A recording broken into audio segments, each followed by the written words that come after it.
You're now listening to All Hogs Sports, covering all Arkansas Razorback sports, such as football, basketball, baseball, and much more. Now, here's your host for today's show, Sam Stimson. Your Arkansas Razorbacks are 1-0. They took down a top 25 team at home in Cincinnati. Arkansas winning the game 31-24. 4 touchdowns, all scored by the man himself, KJ Jefferson. Hopping straight into the Arkansas passing game. Overall, I was really pleased with KJ's play. I thought there was a couple mistakes here and there that are kind of some first game tune-up stuff. But overall, KJ Jefferson did a really good job of, reading that run-pass option. He always does so well. His running ability, again, also there. I'll talk about that once I get to the rushing attack. But his passing game was good. Had a couple balls that were, misthrown here and there. But the thing is, anything week 1 for any team besides, Alabama, even number 2, Ohio State had problems. But besides teams like really just Alabama, you're going to have week 1 mistakes. The thing is, week 1 is, the first time you're suiting up the whole entire season, and things may not be exactly where you want them to be, and that's okay because, all season you're playing against your own team, essentially, and then you get out there against a different team, and, you find ways to tweak it. But the thing is, with any of these concerns or, minor things, I think Arkansas is going to work on. And the thing is, a couple years ago, a team like Cincinnati would have came into Arkansas Stadium and stomped us. But now we're at the point where we're beating these teams. And the main thing I think Arkansas did was control this game. 14-0 at halftime was very vital to Arkansas' success. There was one point in the game where Cincinnati almost took over the momentum, and then Arkansas got a strip sack fumble. But Arkansas really held on to the lead, held on to the momentum, and kept things going.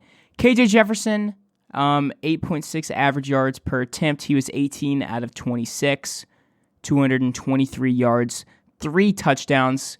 2 of those touchdowns going to Trey Knox. He had 6 catches for 75 yards. I love to see Trey Knox get involved in this Arkansas offense, especially at this new tight end role.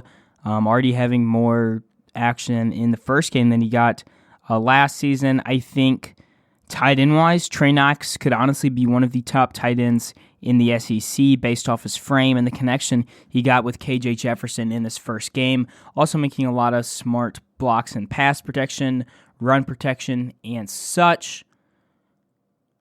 Matt Landers, 3 catches for 43 yards, and then Jaden Hazelwood, 3 catches for 42 yards, and a touchdown. Expect to see a lot of touchdowns from Hazelwood this season. Out of those guys, they took 12 of Arkansas's 18 completions. Rashad Dumian, the freshman running back, came in, and he honestly really impressed me. 1 catch for 29 yards, and then also had 2 carries for 16 yards. Got involved early as Dominic Johnson still out with an injury. He did suit up for the game, however, did not get any snaps. So expect to see him getting some snaps as we saw Arkansas season run a 4-back system with DJ, Traylon Smith, and then also A.J. Green in a number of different backs last season. Expect to see similar this year. Rocket Sanders leading the way on the ground, 20 carries for 117 yards, 5.9 average yards per rush. He's doing his thing. The thing with Rocket, man, he been running a lot more north to south, getting across the field. And he's just a reliable back. Arkansas can give him the ball and know that we're going to get 4+ yards on a lot of these plays. His IQ and really the physique that he has. It really stands out compared to other guys. And it's crazy that, this is his 14th game. Played 13 games last season, counting the bowl. And this is his 14th game playing college football. And he does not play like a guy who's playing 14 games. And that's why, if you look at Arkansas's roster this season, outside of the running back position, most of the guys starting are all juniors or seniors. Rocket Sanders is a true sophomore starting and has deserved that. KJ had 18 carries for 62 yards and a touchdown on the ground. And then 5 other guys, Hazelwood, Hornsby, Rashad and Green all got some carries. Threw some trick plays with Malik Hornsby in there. I did expect those just based off of practice reports, Malik playing wide receiver and such. They weren't too effective. I mean, we've seen some plays worked out, like 13-yard carry, but then, reverse flea flickers not work out. I think it's fine as long as, it doesn't turn into turnovers and isn't a constant thing on, like, third downs and such. Arkansas did have KJ Jefferson fumble twice, recovered one of those fumbles. Then, looking at the Arkansas pass defense, Ben Bryant threw the ball 43 times for an average of 7.6 yards per attempt, 26 completions. Not the best stat line, but Arkansas secondary, they did have their highs and their lows. And I'm just starting off by saying the reason this Arkansas secondary was inconsistent at times was because of injuries. You're missing Jalen Catalon. A preseason All-American left the game with a shoulder injury. Miles Slusher left the game. Really no clue if those guys are going to be ready for South Carolina. I will be previewing the South Carolina game this week on Thursday. Because of Labor Day, I shifted the 2 episodes, so we're doing the recap dropping today on Tuesday and then preview on Thursday. So hopefully we'll get some good news back, get those guys in the game. But when you're losing those 2 guys and then Jaden Johnson and then also on the defensive line, Isaiah Nichols, your defense can be shaken up, but the transfers really did a good job of stepping up. Dwight McLaughlin had a nice pick off of Ben Bryant, returned it for, I think, 51 yards, and set up an Arkansas touchdown later that drive. Bryant had his ups and downs as a quarterback. There was a lot of times where Arkansas secondary, especially the corners, were just getting beat, and Bryant was misthrowing them. He also had some good passes. I think on the outside, though, this season, you'll see a lot of Hudson Clark. Hudson Clark is, I think a lot of people, especially based off the 2020 season, he picked off Ole Miss 3 times, got the starting job after Jerry Jacobs opted out. He was really that only option there, even though he earned that starting job over Hudson. Jacobs opted out of the season, and Hudson got picked on a lot that season. So I think just based off that, there's a lot of people like to blame like one guy in the secondary when it's really a team effort. Clark on one side, and then McLaughlin obviously on the side covering a little bit more of the field. McLaughlin, I think, is going to be really talented once he just gets those small things right. There's a couple times where he just gets beat by a little bit, makes the wrong read, but that talent is there. I mean, he's a guy that I could see being an All-American early guy in a couple years, but this season, I think as the season goes on, you'll see McLaughlin progress. Seamon Blair has seen a lot of time on the field in the secondary. Not much Ladarius Bishop. Saw him in a couple plays, and in 2 of those plays, he got burnt bad on some deep throws. So the thing was with Bishop is he's really fast and that speed's there, but then at certain times the technique and physicality just isn't there, and then he gets burnt bad on those. Overall, though, Arkansas's passing secondary, yes, a little concerning, but I think if you look at more of the injuries and everything, it kind of makes sense. But I think if you had to title anything, as concerning, I would say it would be the Arkansas passing defense. Cincinnati had Tyler Scott. He had 5 catches for 77 yards. And then additionally, Trey Tucker had 4 catches for 66 yards against Arkansas. Really, main thing is Arkansas actually created some pressure up front, which was huge. Jared Dominic for Arkansas, huge transfer from Georgia Tech. Main transfers really showed out this game, especially on defense. Jordan Dominic had 2 recovered fumbles, one of those being a forced strip sack fumble on Ben Bryant.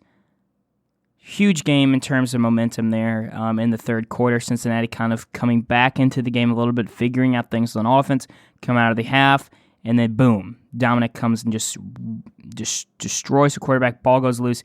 He gets the ball. Arkansas regains possession of the game. Also, guys off the edge like Drew Sanders, Landon Jackson. I was really impressed with both of those guys. They're definitely going to see some playing time this season, especially Drew Sanders as a linebacker and then outside linebacker and edge rusher. Nick Saban was talking about Sanders in a press conference. The Sanders would have started for Alabama this season. I mean, he's very, very talented. Edge rusher, linebacker, really impressed with him in pool. Bumper had 13 total tackles on the day with 4 solo tackles. Jalen Catalon had 8 total tackles, 5 solo tackles before leaving the game. He had 1 QB hurry as well. Drew Sanders, 5 tackles, 3 solo tackles. Overall, Arkansas did really good, though, on the run stoppage. Cincinnati averaging 3 yards per carry, 31 carries total, including Ben Bryant. He had negative 17 yards on 5 carries, 113 yards. Arkansas defensive line was really getting pressure against a talented Cincinnati offensive line. Like I said, Renfro was actually out at center, so they only had 4 out of 5 returning starters on their offensive line from a team that went to the college football playoff. But still, that Cincinnati offensive line, very talented. And the thing is, Cincinnati, people, easy schedule last year, they went to the college football playoff, they're not good, whatever, trying to discredit this Arkansas. When Cincinnati is a good program, they have been recruiting and developing guys at a Power 5 level, which is part of the reason why they're moving to the Power 5. I can't stress that enough, that Cincinnati is a very, very talented football program. Arkansas, though, on special teams, though, had a pretty good day. I thought, as normal, the kick returns, punt returns went as expected. Bryce Stevens getting punt returns, A.J. Green getting kick returns. Really, for Arkansas, you don't really have to ask much more than just getting a fair catch at this point. If Arkansas can get fair catches on special teams, I think we're set up fine. Kicking, Cam Little did his thing. Had 1 field goal, 32 yards, 4 for 4 extra points. And Arkansas actually did switch up punters to Max Fletcher, the Australian freshman punter. He had 6 punts for an average of 38.5 yards. He had 3 punts within 20 yards. Being an Australian punter, punt's a little bit different than Reed Bauer. The hang time isn't as high, but the kick's a little bit further at times. He had 1 50-yard plus kick, but 3 punts getting nailed inside the 20 was good. Arkansas special teams doing a good job of getting back there and getting a stop for the Hogs. Main thing, though, Arkansas overall pleased with this game. Lots of positive to take out of this, and the only really negative I would consider would be the secondary. Offensive line also did hold up well for Arkansas, especially in pass and run protection. And Cincinnati really did have a lot of very frustrating penalties, but I think you give a lot of those credit to the Razorback Stadium. I mean, that was a very loud stadium, and Arkansas plays a lot of good home games this year. Play Alabama at home, South Carolina this week, an SEC game. Arkansas's crowd has the ability to take over games, and we saw that when Cincinnati was getting delayed games, false starts, illegal formations on the goal line inside the red zone against Arkansas. And additionally, with how loud Arkansas Stadium is, that can swing games. I think you kind of look at Arkansas's game against Georgia last season and how much Arkansas struggled in that environment. I mean, that was a crazy game that I was at. It was one of the loudest football games I've ever been to, and the crowd really, really swung the game in Georgia's favor anymore that really talented Bulldogs team needed. But that Arkansas crowd, we're at the point where they can swing games like that. Also, Arkansas closed the game on a fantastic drive, up 7, 5:50 left on the clock, and Arkansas ran the clock out. There's not many times where you're going to get an opportunity to have the ball down 7, 5:50, and you would expect to get the ball back. Fantastic drive put together by Kendall Briles in this game. Overall, play calling was really good. Lots of smart decisions. Overall, great resume builder. I can see Cincinnati winning 10-9 games this season easily. Now, for the grades of the Arkansas Razorbacks. I'm going to give the offense in this game an A-. Putting up 31 points against the Cincinnati team is really good. Arkansas's ball security also was good. KJ Jefferson didn't throw a pick. Did have a fumble, though. Running game, very well established by Rocket Sanders, getting a bulk of those carries. And then seeing Trey Knox back involved, and the offense was great to see. I really think he could be one of the leading receivers for this Arkansas team. And just the transfers are having a huge effect on the offense. Matt Landers lining up at wide receiver, Hazelwood lining up on the other side, those two guys getting involved in the offense. Not really much to knock the offense for. There was a couple mishaps here and there, short passes that they were overthrown. There was one route ran, KJ just underthrew him. Really, really subtle stuff, but that's to be expected the first game of the season, especially when you're opening it against a Cincinnati team that's ranked number 23. You're not opening it up against a North Texas or a Eastern Illinois or anything. You're opening it against a really talented team that brought a lot on offensive line, which is why we go into the defense. And I'm going to give the defense a B. I thought that first half defense was A-worthy. And if you look at Cincinnati's little rally getting back in the game, they really got a lot moving on the passing side.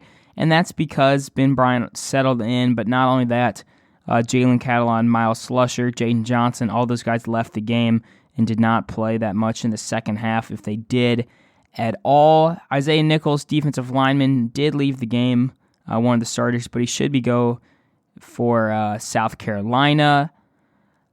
More guys making impacts on the defensive line. Landon Jackson getting a half sack. Drew Sanders getting a sack. Jared Dominic getting a sack. Fumble recovery. Terry Hampton. Those guys are all transfers. Arkansas killed it in the transfer portal.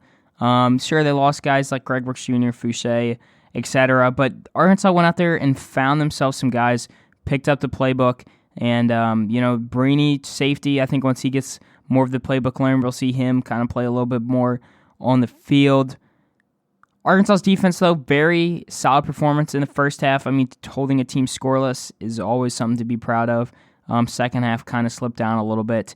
Secondary wouldn't concern me if there wasn't injuries, but the injuries, I think, do prompt for a little bit of worry.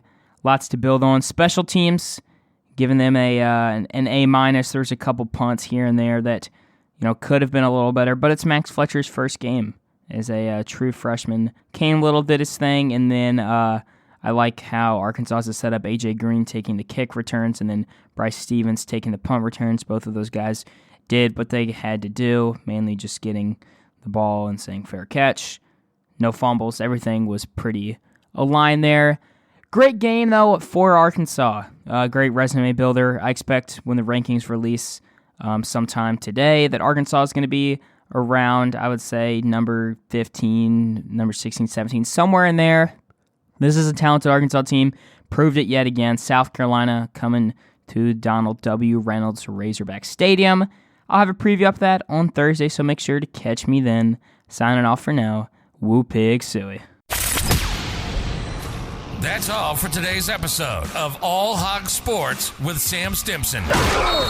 Make sure to stay tuned for the next episode covering all Arkansas Razorback sports. If you enjoyed today's episode, please subscribe and leave a 5-star review on Apple Podcasts. Follow us on social media too. On Twitter and Instagram at All Hogs Sports Pod. Like on Facebook at All Hogs Sports and Arkansas Razorbacks Podcast. And on YouTube at that same name. Thanks for tuning in to today's episode. Go Hogs!